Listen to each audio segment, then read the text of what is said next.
Thank you very much. A fun piece for us to play as well. The next piece we'd like to present is Andrew Wainwright's, Illuminate.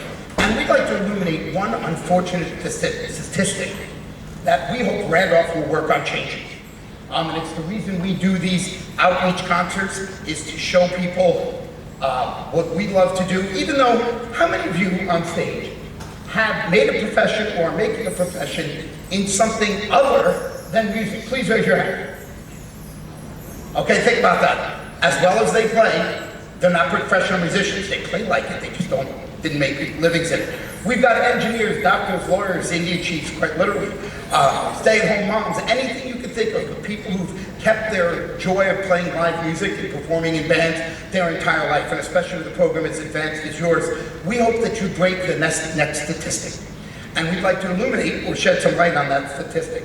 And that's that 90% of high school musicians, the last note they play of this concert is the last note they'll ever play.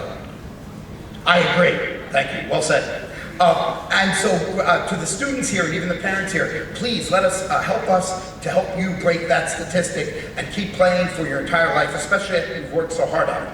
This is Andrew Wainwright's Illuminate.